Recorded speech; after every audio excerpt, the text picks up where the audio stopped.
अगर आप भी लेना चाहते हैं देश दुनिया की तमाम जानकारी तो आज ही सब्सक्राइब करें हमारे चैनल को। साथ ही नीचे दिए बेल आइकन को जरूर दबाएं ताकि हर अपडेट आप तक पहुंच सके। नमस्कार, प्रभाव साक्षी न्यूज नेटवर्क पर आप सभी का स्वागत है। प्रधानमंत्री नरेंद्र मोदी ने चीन के साथ चल रहे गतिरोध के मुद्दे पर चर्चा के लिए 19 जून शाम 5 बजे एक सर्वदलीय बैठक बुलाई है। पीएमओ इंडिया ने ट्वीट करके इसके बारे में जानकारी दी है और बताया है कि ये वर्चुअल मीटिंग होगी। इसमें सभी पार्टियों के प्रमुखों को आमंत्रित किया गया है। और ये देखिए, जो सर्वदलीय बैठक है, प्रधानमंत्री नरेंद्र मोदी हमेशा बड़े विषयों पर, जो चाहे राजनीतिक दलों की बात हो, चाहे हम संसद के अंदर जो फ्लोर लीडर होते हैं उनकी बात हो, समय समय पर सबको विश्वास में लेते रहे हैं। आप देखिए कि कोरोना वायरस का जब से मामला आया है तब से प्रधानमंत्री नरेंद्र मोदी लगातार मुख्यमंत्रियों के साथ चर्चा कर रहे हैं वीडियो कॉन्फ्रेंसिंग के माध्यम से। और अगर हम बात करें, जो पार्टियों के नेताओं के साथ वो चर्चा कर चुके हैं, संसद में जो फ्लोर लीडर्स हैं अपनी अपनी पार्टी के, उनके साथ चर्चा कर चुके हैं।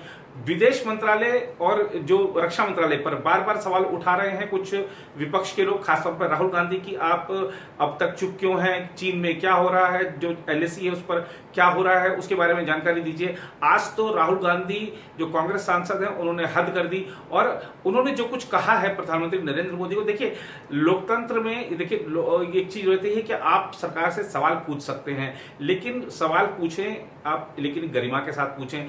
प्रधानमंत्री जो भी हो, उससे आपके व्यक्तिगत मतभेद हो सकते हैं, उसकी विचारधारा से मतभेद हो सकता है। उस पद का सम्मान कीजिए, उस व्यक्ति का सम्मान कीजिए जो उस पद पर बैठा हुआ है। और राहुल गांधी का हम आपको सीधे सीधे बयान सुना देते हैं, आप खुद तय कीजिए कि क्या ये शब्दावली जो उन्होंने उपयोग करी है प्रधानमंत्री के लिए वो सही थी। पहले सुनते हैं राहुल गांधी के बाद। 2 दिन पहले हिंदुस्तान के 20 सैनिक शहीद हुए, उनको उनके परिवारों से छीना गया। चाइना ने हिंदुस्तान की जमीन छीनी है, हमारी जमीन हड़पी है। प्रधानमंत्री जी, आप चुप क्यों हैं? आप कहां छुप गए हैं? आप बाहर आइए। पूरा देश, हम सब आपके साथ खड़े हैं, एक साथ खड़ा हुआ है आपके साथ देश। बाहर आइए, देश को सच्चाई बताइए, डरिए मत। तो सुना आपने राहुल गांधी ने क्या कहा। राहुल गांधी रोज सवाल उठाते हैं, सुबह उठते के साथ ही ट्वीट करते हैं, चीन मुद्दे पर प्रधानमंत्री की चुप्पी पर सवाल उठाते हैं। लेकिन राहुल गांधी को अगर ये जो चीन मुद्दे पर कुछ पूछना था तो रक्षा मंत्री से पूछ सकते हैं। रक्षा मंत्री बार बार कह चुके हैं चीन के बारे में, जो जितना बताया जा सकता है देश को उतना बता चुके हैं। और क्या कहा था अभी रक्षा मंत्री ने हाल ही में, जरा एक बार रक्षा मंत्री को सुन लेते हैं। मैं आपको यकीन दिलाना चाहता हूं बहनों भाइयों, हम लोग किसी भी सूरत में भारत के सम्मान और स्वाभिमान पर चोट नहीं पहुंचने देंगे। समस्त देशवासियों को इस वर्चुअल रैली के माध्यम से मैं विश्वास दिलाना चाहता हूं।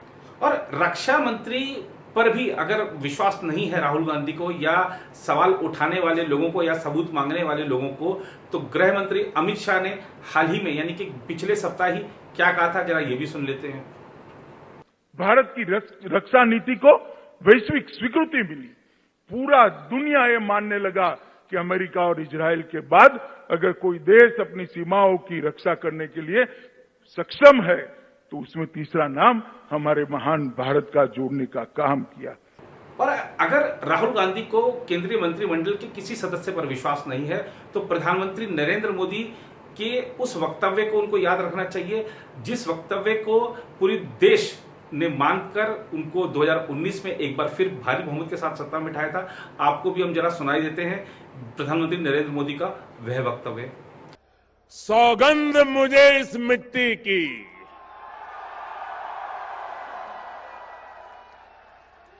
सौगंध मुझे इस मिट्टी की, मैं देश नहीं मिटने दूंगा।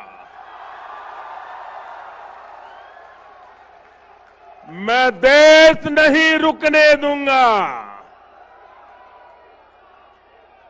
मैं देश नहीं झुकने दूंगा।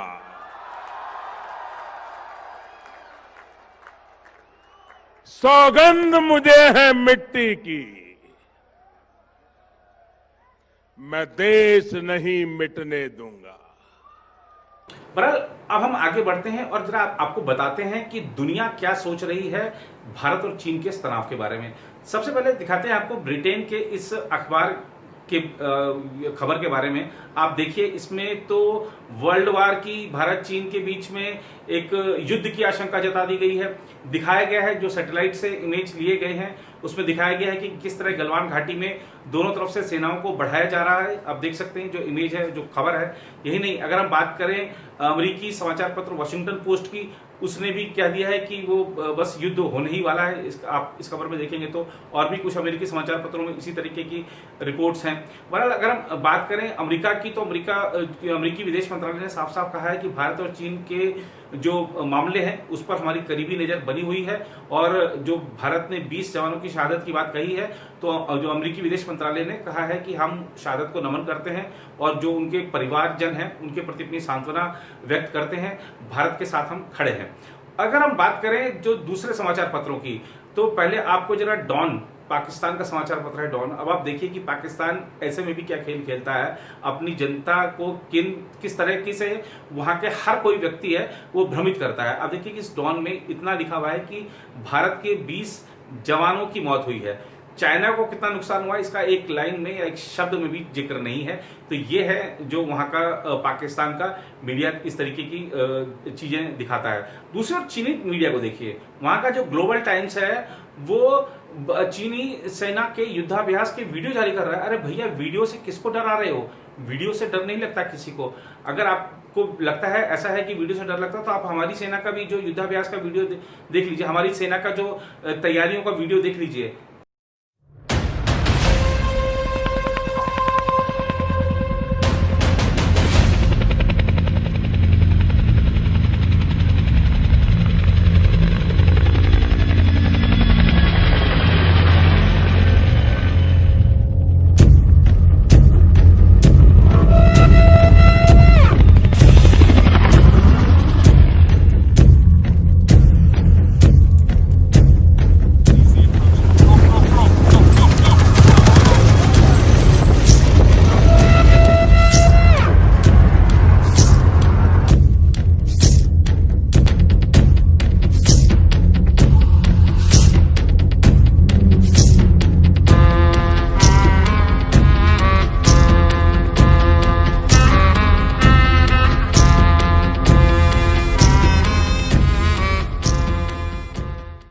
भारत में आप देखिए कि चीन के खिलाफ गुस्सा बढ़ता जा रहा है, प्रदर्शन हो रहे हैं, विभिन्न शहरों से ऐसी तस्वीरें सामने आ रही हैं कि लोग चीन के खिलाफ कड़ी कार्रवाई की मांग कर रहे हैं। और अब तो इस तरीके की रिपोर्ट्स भी आ रही हैं कि भारत सरकार भी कुछ कानूनी पहलुओं पर गौर कर रही है कि कैसे चीन के जो प्रोजेक्ट्स जो भारत में चल रहे हैं उसको किस तरीके से कुछ बंदिश लगाई जाए, क्या कार्रवाई की जाए। चीन पर कुछ आर्थिक पाबंदियां लगाई जा सकती हैं और ये बड़ा नुकसान होगा चीन को, क्योंकि चीन ये सोचता रहा है कि हमारा जो ठीक है संबंध कैसा भी रहा है अब तक भी देखें, लेकिन वो हमेशा अपना व्यापार उसका बढ़ता रहा है भारत के साथ। तो वो सोचता है कि हम लड़ते रहेंगे, वहां पर मारते रहेंगे, मरते रहेंगे, लेकिन हम व्यापार बढ़ाते रहेंगे। तो अब ऐसी स्थिति नहीं है।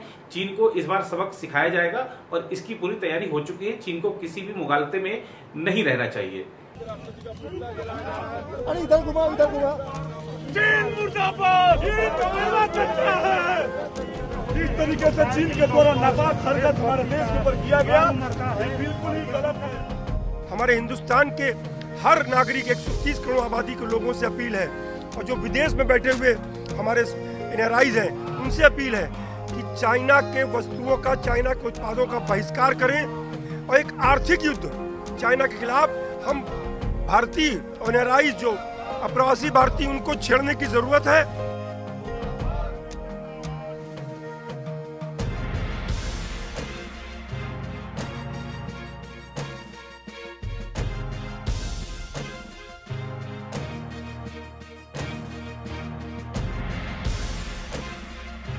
इस बीच रक्षा मंत्री राजनाथ सिंह ने ट्वीट करके जो हमारे जवान शहीद हुए हैं उनकी शहादत को नमन किया है और कहा है कि इससे बहुत दुख हुआ है जो हमारे जवानों की मृत्यु से।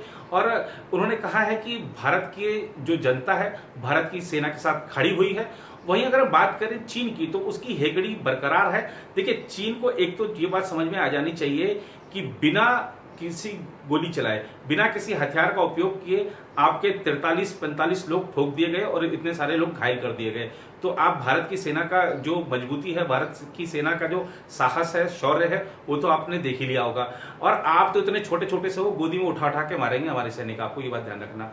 अब आप देखिए कि जो चीन का विदेश मंत्रालय वो क्या कह रहा है। चीन का विदेश मंत्रालय ये कह रहा है कि गलवान घाटी हमारी है और हमारी संप्रभुता से जुड़ी है, भारत को स्थिति को समझना चाहिए। चीन का विदेश मंत्रालय आज कह रहा है कि हम कोई झड़प नहीं चाहते हैं, हम बातचीत से मसले सुलझाना चाहते हैं। भारत को अपनी सेना को अनुशासित करना चाहिए और जो वहां पर LAC पे तैनात है उनको हकीकत बतानी चाहिए। तो चीन के बारे में कहा जा सकता है कि एक तो चोरी, ऊपर से सीना जोरी, लेकिन इस सीना जोरी का जवाब भारत देगा। भारत ने जवाब देने की शुरुआत कर दी है, आगे आगे देखिए होता है क्या।